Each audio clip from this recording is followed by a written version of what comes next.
Hey guys, welcome along to Hellmouth Hotline. I'm your host, Rodney Stewart. We're going on to season 1 of Angel here. We're on episode 15 of the show, an episode called The Prodigal.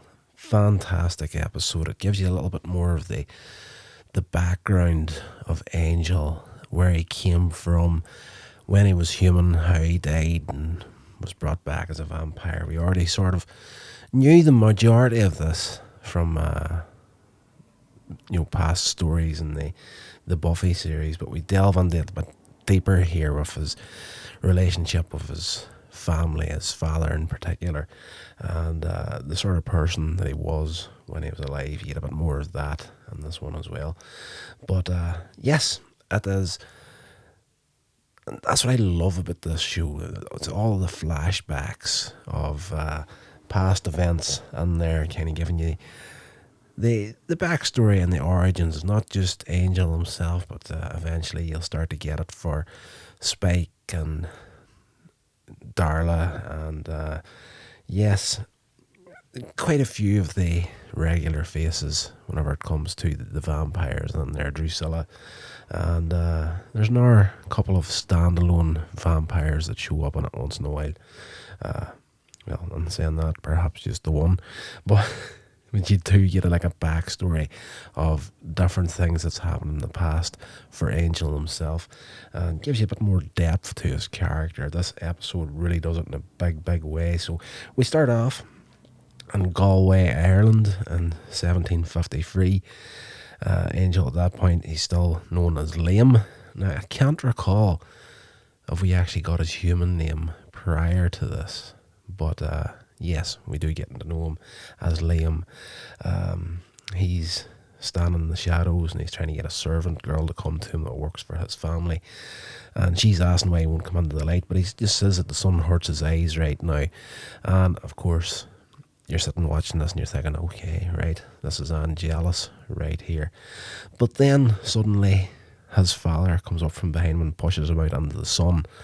His father tells him that he knows why he's so ill, because he's been out, partying all night long, drinking and whoring about through the night. He asks Liam why he must also corrupt the servants. Liam slash Angel reminds him that they've only got the one servant and that everyone gets corrupted. The father gets enraged by his son's, just recklessness and just disregard for anybody but himself, and as just his mocking demeanour, the father slaps him in the face, shouting that he'll always be a layabout and a scoundrel. You'll never amount to anything other than that. So we cut from there to the present day. Angel is, and a moment that reminded me of kind of like Indiana Jones and the Last Crusade, whenever you got that opening, and yes, you see the young Indiana Jones and just slap in the mouth, and it comes to the present day and he's getting the slap in the mouth again.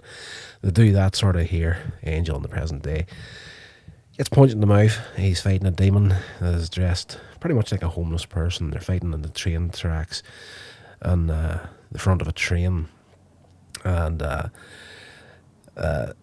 inside the subway tunnel of LA, we cut over to the side of the train track, and where it's pulled over, it's on a station. Kit Lockley arrives on the subway, and the officer on the scene telling her what happened. Crazy homeless guy went crazy and the train started tearing up the place. But he says that one of the passengers pulled the emergency brake, and she's trying to get more information, but the officer admits that the suspect got away, and since it was Kit heard that this was a hostage situation, the officer tells her they're still trying to get the story, but it's a little unclear. But she says there's a half dozen witnesses, and how unclear can it be? And he says, well, they're all saying the same thing. The suspect went up through the top of the train while it was still moving. And Kit questioned him. They climbed out of a moving train, and the officer clarifies that passengers are saying that he was pulled out. So she wants to know what's going on here, and she storms off the train towards the train and tells the officer just go get statements. We cut back to Angel. He's still fighting with this demon on the train tracks, and just as Kate comes running around the train with her gun drawn, she freaks out whenever she sees what's going on. But just before she gets there, this demon grabs his chest, drops to the ground, dead. So Angel doesn't actually kill this demon. Kate states that, well, at least I can forget about reading him his rights. So yeah, we open up opening credits at this point, really, in the episode, and yeah, she assumes that it's not human. Asks Angel if it's dead. Angel tells her that it is, and she's like, okay, so they can die. She's still not used to this otherworldly stuff, she tells Angel, but Angel says, well, they're not otherworldly, they were actually there before us, sort of thing. So she storms off then, and she's talking to Angel. He's coming along with her, and she's like wondering, should she call a coroner or hazardous materials? And Angel says not to call anyone, says he'll have someone take care of it. When she asks what she's supposed to put in the report, Angel says, well, you've seen this is LA, you've probably seen this stuff a lot, you just haven't had a name for it up to this point. And, you know, with all these witnesses, Kate's like, you know, it's out in the open now, like a lot of people have seen what's going on here. And Angel, he's like, you know, people have a way of seeing what they want to see, really. And at that point, you know, she hears this guy giving a statement of what he was seeing, like average height, average build, and whatnot, and just, you know, brushing it all underneath the carpet as per usual. Yeah, so she does notice at this point, well, Angel notices at this point that Kate's father is in the station, and she goes over to talk to him, and, you know, they have a back and forth and whatnot, and it's just, he kind of, it's a normal thing, like it's the father and daughter relationship isn't great between the two of them. He was always a workaholic, never sort of there for her, and he's always been very standoffish all his life. So he's like, you know, I heard there was something going on here, and, you know, I was close by, came to check it out, and Kate's like, you know, you're sitting in your house listening to that police scanner again, and he's, did you also hear that I was the lead detective? And he's like, you know, I think, you know, you seem to be doing okay, I'll leave you to it. And she's kind of, you know, the heartbreaking little moment for her, where she's like, I think that he's actually here to check up on me, sort of thing. So Angel's kind of talking to her about that, and she turns then, and it's getting a bit friendly again between the two of them at this point, and she cuts it, nips it in the bud, and she says, no, you don't get to talk to me like this, you know, you just, after killing one of these demons in front of me and acting like we're going to go for a coffee or something, and you're not my boyfriend, more or less. So yeah, later on, an officer interviewing I have just jumped way back in my notes right here. Yeah, Kate wants it to be professional between the two of them. So we cut over then to Galway again, 17. Just check those dates again that I didn't get them wrong. 1783. Angel, Liam, the human version of him, he's having a fight in a pub, and Darla's sitting there, she's taking notice, very much interested, and she's asking the barmaid, you know, who's this here? And she warns him, saying that, you know, his promises sound wonderful, but they mean absolutely nothing at all whenever the sun comes up. And Darla muses, you know, that actually wouldn't be a problem for me. And as we're cutting out of that sequence again, Liam / Angel has noticed Darla watching him, and he's drunk in this bar fight, and he's this dopey big smile on his face, and he gets a crack in the back of the head by a bottle. We cut back to present day. They're in Angel's office. Angel, he's like dazed off, you know, he's just coming out of this, you know, he's living these flashbacks within the episode, you know. So he comes to his senses. Cordelia, she's trying to get his attention back to what they're doing, and needing a code for a security system. And of course, Cordelia, she's like, you know, that the salesman said it should be something easy to remember, like my birthday. And Angel's like, I don't know your birthday. And she's like, well, tell me something you don't know that I don't know. But she's like, you know, 11 and a half months or so typing this in, you're not going to forget about it. At this point, Wesley shows up.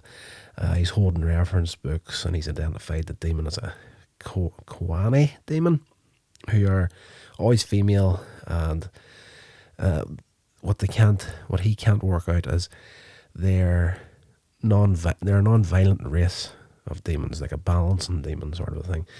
And he's like, Angel's like, well, no, this thing was a fighter, and Wesley's like, well, not naturally, but so then they, of course, Angel Investigations starts their investigations into what would set a demon off in an aggressive way. And they're thinking about the train, you know, putting 2 and 2 together and coming up with 17. So they're kind of thinking, you know, maybe someone or something on the train is what they were after. Angel visits Kate at the police precinct, but he explains that something must have set this demon off, and there's a whole thing with her. Don't say the word demon around me, I don't like that sort of thing, so just call it an evil thing. So he goes into the whole typical shtick of bouncing off these different names and whatnot, and not getting it right for her, you know. It's like, this was a not evil thing, and she's like, there's not evil things, and he says, well, you know, it was an evil thing isn't the way of the name, but it wasn't the evil thing, you know, all that sort of nonsense. So yeah, he explains to Kate that it wasn't evil. She questions if it's possible, and Angel replies, well, yeah, she apologizes, you know. She's like, is it possible for an evil thing to be good? So, you know, realizing that Angel's a vampire and he's good and whatnot, so she sort of apologized for kind of lumping him into the whole thing. So even though the relationship between these two isn't great, there's still kind of a bit of a respect, and, you know, more so on Angel's side. But for her, she's trying, you know, she had an option a couple of episodes earlier to run him through and kill him. She didn't do that. So there's maybe hope there for a relationship at this point, but we'll see that there as the series progresses. Angel asks for a list of the passengers, but Kate points out that everyone checked out that was on the train, but she's adamant that the creature just turned out to be a plain evil thing, and there's nothing going on. And she reminds him that he told her to forget about it in the first place, so she says that's what she's going to do. The investigation team, they've split up at this point to pursue 2 leads. Angel, he follows a Blue Circle courier that was the guy that pulled the emergency cord in the train, stopped the whole thing at the beginning of the episode. He's following this guy. Wesley and Cordelia, they're down on the train tracks. They have been sent off to take care of the body of this evil thing that died at the beginning of the episode. And Wesley, he's going over this whole thing about Angel's obviously told him about Kate and her reluctance for this, that and the other. And Wesley, he's on his mobile phone talking back to Angel. Angel, he sat in his car. Wesley's going over this thing about, you know, it's not unheard of, you know, people have a hard time, you know, adjusting to the reality of this sort of thing. And women in particular, he says. And just as he says that, you hear Cordelia shouting, I found it. And the camera pans over and she's taking into the body of this thing with a hacksaw. So Wesley's pearl of wisdom getting ripped apart in front of his eyes, as per usual. So Angel follows this courier over to this building. There's a brown package. He goes to a door, gives it a knock. Kate's father, Trevor Lockley, opens the door to the courier and shoves the brown package into the man's hand. Sorry, I jumped ahead of myself again. The courier was going there for the brown package, so he gets there, hands over some money and an envelope, gets the package off Trevor Lockley, and leaves. Angel then knocks on the door himself, and he confronts Mr. Lockley about the exchange, theorising that he was returning the parcel that he removed from the crime scene that morning. Intending to discover who Trevor's working for, Angel gives Kate's father a chance to come clean so they can take care of the problem without Kate getting involved in it. And her father, not been happy with Angel's implication that he cares nothing for his daughter, he tells Angel that he can't possibly interpret a father's actions and slams the door in his face. At this, we cut over to another flashback in 1753 Galway. Liam / Angel, the human version, is kind of tearfully bids goodbye to his mother and his younger sister, and has a few more harsh words with his father at the door before leaving. There's a motorbike just past the recording studio here, so please forgive that noise. He's like, get out of my way, father, and they've got a few harsh words before he leaves the house. But at the last second, as he's leaving, before he's leaving, he's going through the whole thing about, his father has given him jip for, I wanted a son and God gave me you, a terrible disappointment sort of thing. And Liam / Angel, the human version, is like, you couldn't have asked for a more dutiful son. Everything you expected from me from all my life, I've lived up to you 100%. So Angel, Liam is blaming all his failures on his father at this point. And the father, in all fairness, is overbearing a wee bit too much for him. But as Angel is about to walk out of the house, his father stops, and there is a tender moment from his father in the doorway where he was like, I was never in your way, son. And at that, Liam walks out. He bumps into Darla, watching fascination. We get a cut to a sequence that was filmed for, I believe it would have been season 1 of Buffy. They pretty much rerun that sequence of events the way they originally recorded it.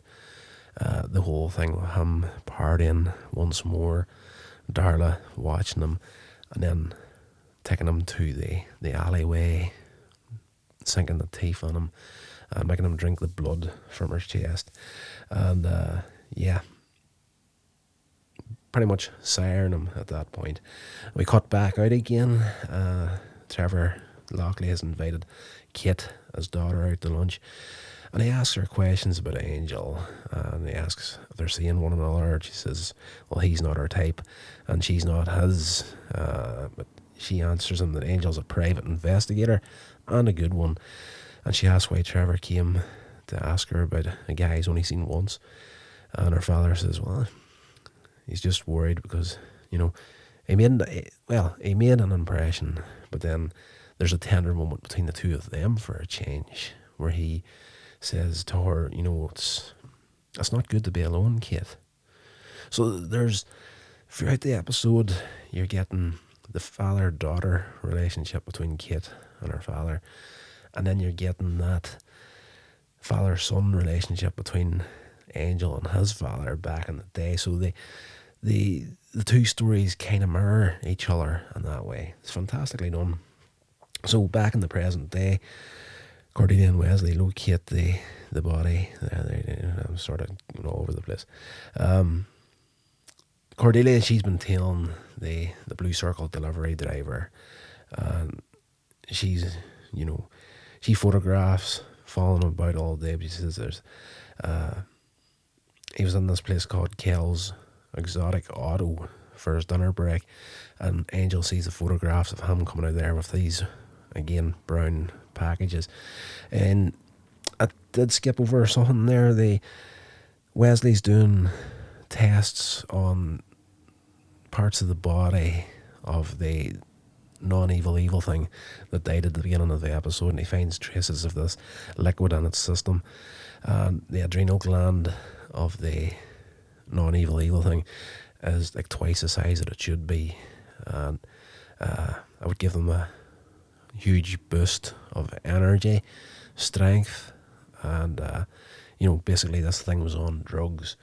So Angel, he starting to think to himself, okay, now what would happen if this was fed to an already, extremely strong battle demon? And Wesley's like, I shudder to think.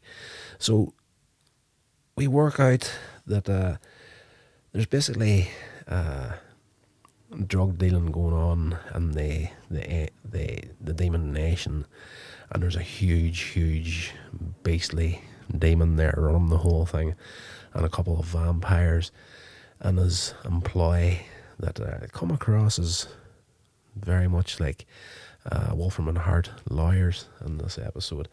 So Trevor, he goes and reports to these guys what's going on. The Angel's checking up on them and whatnot, and he again gets his payoff, and he recommends that they, whatever they're doing, he doesn't know that it's like a demon drug sort of thing that he was taken from the train that time, and whatever they're putting back and forth between the two of them.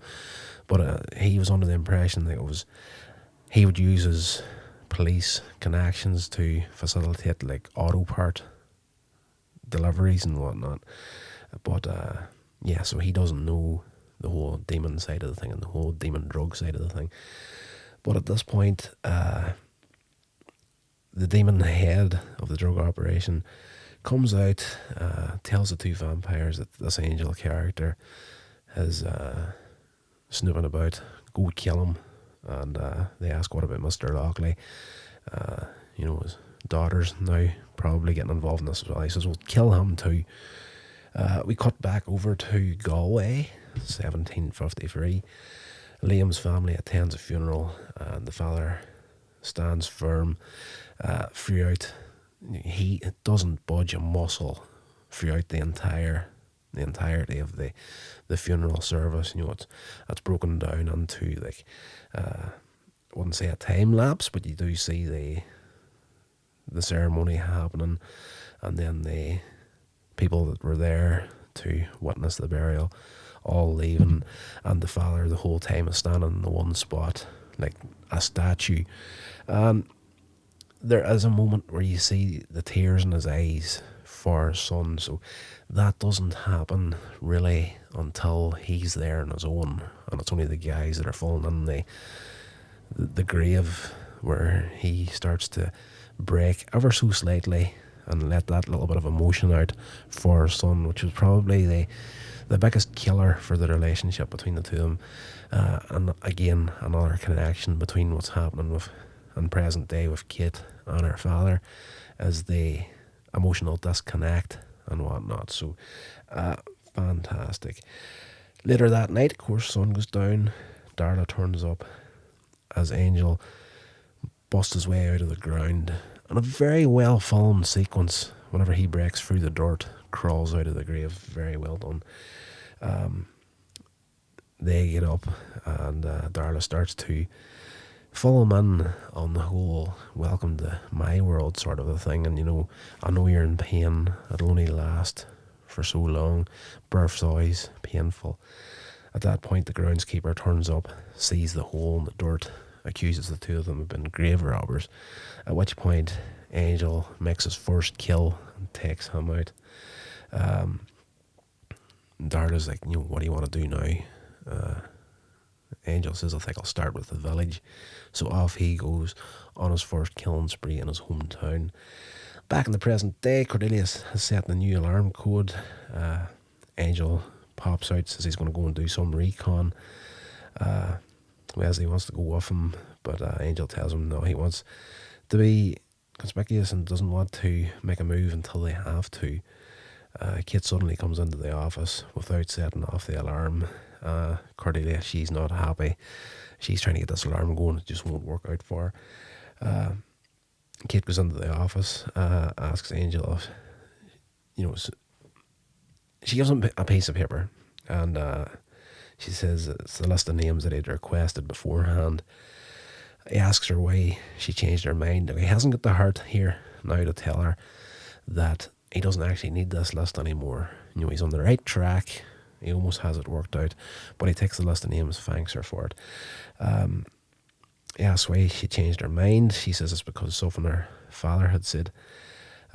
He'd asked if Angel was good, and she had said that he was. She then realises that she has to face this at some point. So Angel tells,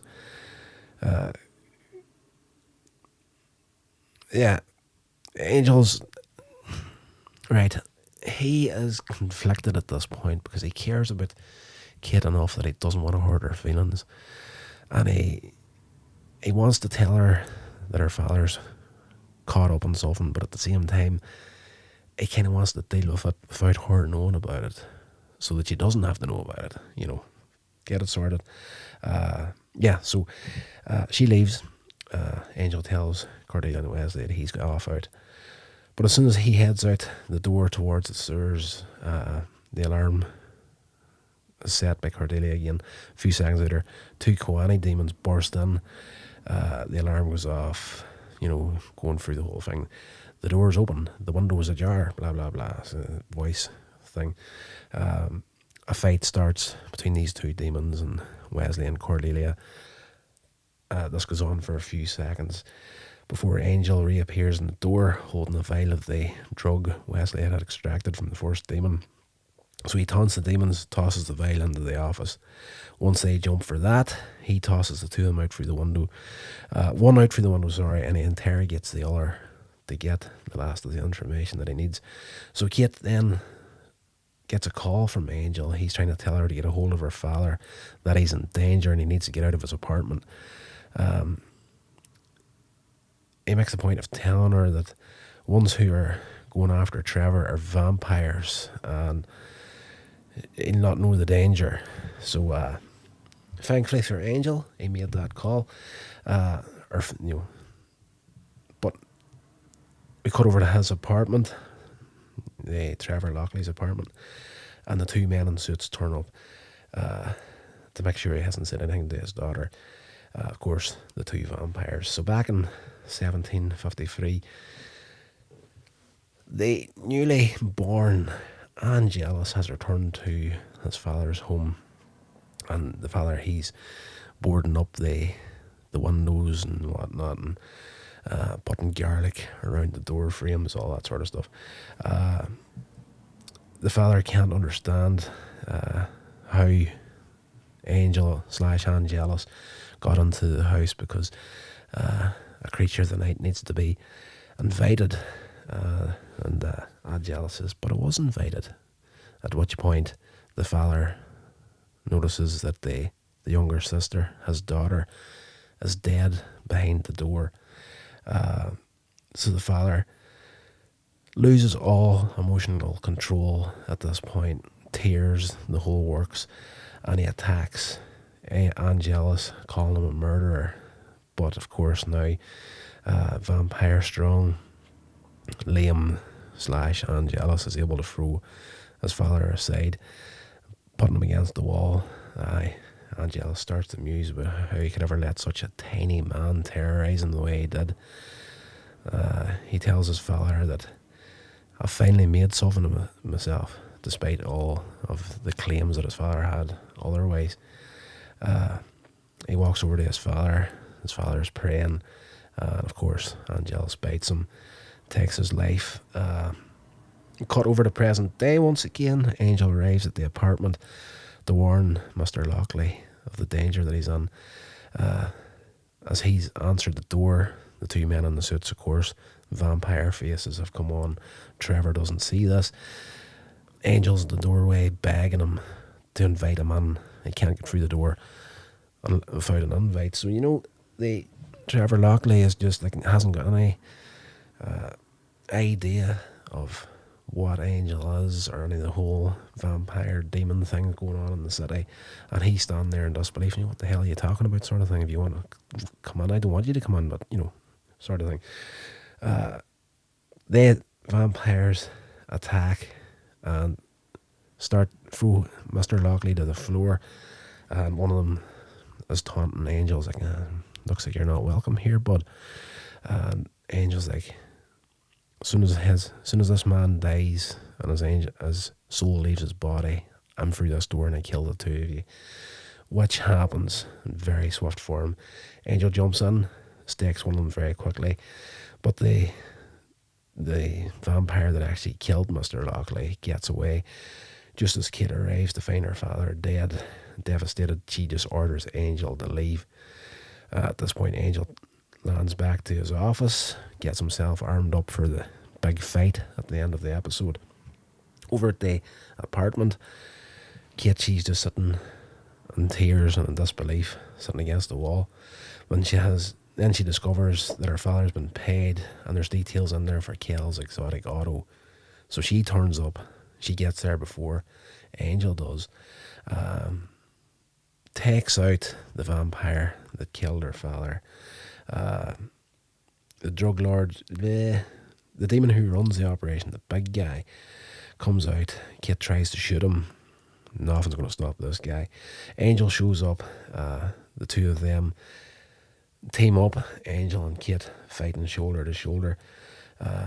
To cut a long story short, after 31 minutes, too late, you're saying, Angel puts an axe to the head demon's throat. Takes him out. The final fight in this episode literally happens in under a minute. Like, it's swift, to the point. They're bigger on the storytelling side of things here, and I appreciated it in this episode. Love a good fight, but the story that they're telling within this episode is just too good to be messing about with too much action in this episode. It's nicely paced. It's well done.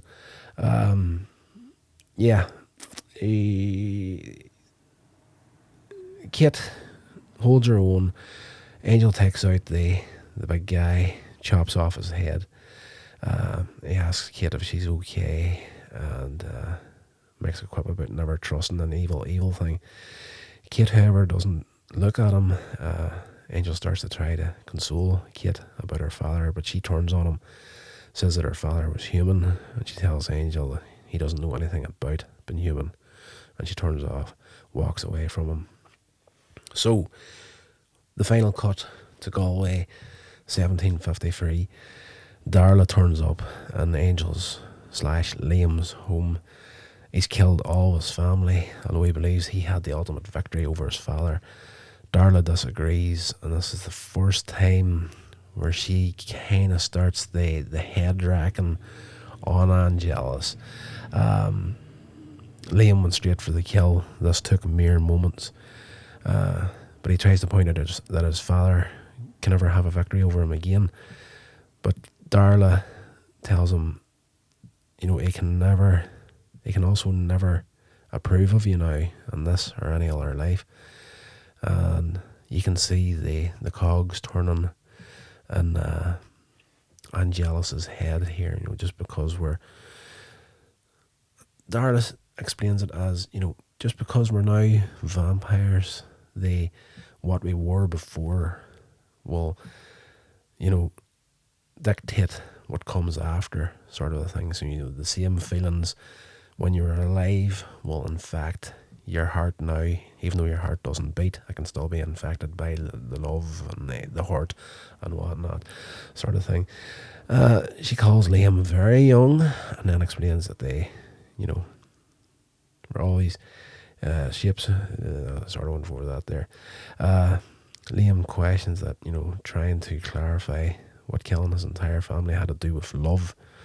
Darla tells him that he still has a lot to learn, but he will get there. The episode finishes off. Kate Lockley, she's visiting the grave of her father. In the background of the graveyard, Angel's hiding in the shadows, watching over what she's doing. She puts flowers on her father's grave, and she turns to leave the graveyard. And of course, the last shot we get of Angel's skulking off back into the shadows of where he's hiding at. Now, this is during the day, so he's trapped in this graveyard. Goodness, he must have been there. He's going to be stuck there until nightfall. So, yeah, tasty little episode. Fantastic. Love this show. I've got so much time for this spin-off from Buffy the Vampire Slayer. I have, to beat an old drum, I remember whenever this show came out, I always enjoyed the character of Angel whenever he was in Buffy season 1 and season 2.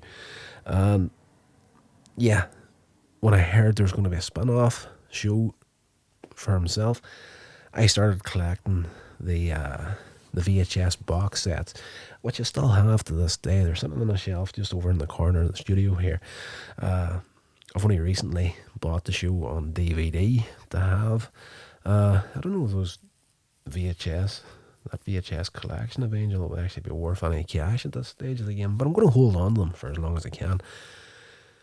The box sets back in the day only came out in half seasons, just because of the size of the box set. So you would get part 1 of a season, and then it'd be like 6 months later or something, you would have got the second half of the season. It used to be forever waiting on stuff to come out back in the day. But love this show, and it's one that, in all fairness, if you've been listening to any of the reviews I've been doing here for Buffy the Vampire Slayer, after season 3 is where I kind of fell off watching Buffy the Vampire Slayer. Only kind of delved into it every once in a while, but never missed an episode of Angel. Love the sort of characters that, like what I said with Faith and the prior review of Buffy, I like the characters that are tormented characters.